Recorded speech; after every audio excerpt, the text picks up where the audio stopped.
അപ്പം നമ്മൾ എങ്ങനെയായിരിക്കണം ദൈവത്തെ മഹത്വപ്പെടുത്തേണ്ടത്? ഇങ്ങനെ മുഖസ്തുതി കൊണ്ടല്ല മഹത്വപ്പെടുത്തേണ്ടത്. ദൈവം ചെയ്യാൻ തന്ന ആ ദൈവ ഇഷ്ടം പൂർത്തീകരിച്ചു വേണം മഹത്വപ്പെടുത്താൻ. ഞാൻ ഭൂമിയിൽ നിന്നെ മഹത്വപ്പെടുത്തി, നീ എനിക്ക് ചെയ്യുവാൻ തന്ന പ്രവൃത്തി തികച്ചിരിക്കുന്നു. കണ്ടോ? അപ്പൊ എങ്ങനെയാ യേശു മോഡൽ മഹത്വപ്പെടുത്തൽ? എങ്ങനെയാ യേശു മോഡൽ?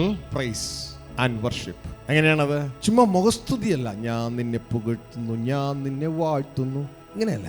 അത് ചെയ്യുന്നതിൽ തെറ്റൊന്നുമില്ല കേട്ടോ, പക്ഷെ അത് മുഖസ്തുതിയായി പോകരുത്. യേശു മോഡൽ മഹത്വപ്പെടുത്തൽ ഇങ്ങനെയാണ്: പിതാവേ, ഞാൻ നിന്നെ മഹത്വപ്പെടുത്തി. എങ്ങനെ? നീ എനിക്ക് ചെയ്യാൻ തന്ന പ്രവൃത്തി തികച്ച് ഞാൻ നിന്നെ മഹത്വപ്പെടുത്തി. അപ്പൊ നമ്മൾ വിചാരിക്കും കളർ റിപ്പോർട്ട് കൊടുക്കുന്നു. കാൽവരി ക്രൂശിൽ ഇതുവരെയും പോയിട്ടൊന്നുമില്ല. കളർ റിപ്പോർട്ട് ഉടനെ യൂട്യൂബുകാരെ എഴുതും കളർ റിപ്പോർട്ട്. ഇതുവരെയും ക്രൂശിൽ മരിച്ചിട്ടില്ല. അതിനു മുമ്പ് യേശു പറയുകയാണ്, നീ തന്നെ പ്രവൃത്തി ഞാൻ തികച്ചെന്ന്. അപ്പൊ എന്തായിരിക്കും യേശു വിളിച്ചു പറയണ പിതാവിനോട്?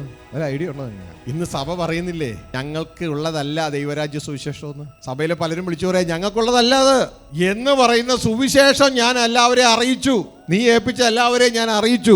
നീ തന്ന സന്ദേശം ഞാൻ അവർക്ക് കൊടുത്തു. അതിന് താഴേക്ക് എഴുതിയിട്ടുണ്ട്, നീ തന്ന വചനം ഞാൻ അവർക്ക് കൊടുത്തു എന്ന് എഴുതിയേക്കണേ. നീ എനിക്ക് തന്ന വചനം ഞാൻ അവർക്ക് കൊടുത്തു. നീ എനിക്ക് തന്ന വചനം ഞാൻ അവർക്ക് കൊടുത്തു. ഇപ്പൊ എന്നാ പ്രവർത്തി വെച്ചേ? 3.5 വർഷം ഇതാ പ്രസംഗിക്കുക, പിതാവ് തന്ന സന്ദേശം. ഇതാ പിതാവ് പറഞ്ഞ്, ഇവൻ എൻ്റെ പ്രിയപുത്രൻ, ഇവന് ചെവി കൊടുക്കാൻ, ഇവന് പറയാനുണ്ട് ചില, ഞാൻ ഏൽപ്പിച്ചിട്ടുണ്ട്. പിതാവോട് പറയാ, പിതാവേ അത് പൂർത്തീകരിച്ചു, കൊടുത്തിട്ടുണ്ട് കേട്ടോ എല്ലാവർക്കും. അങ്ങനെയാണ് മഹത്വപ്പെടുത്തേണ്ടത്. യേശു മോഡൽ, ജീസസ് മോഡൽ വർഷിപ്പ്. ഇതേ രീതിയിലായിരിക്കണം നമ്മളും യേശുവെ പോലെയാകാൻ നമ്മളെ നിയമിച്ചാക്കിയിരിക്കുക.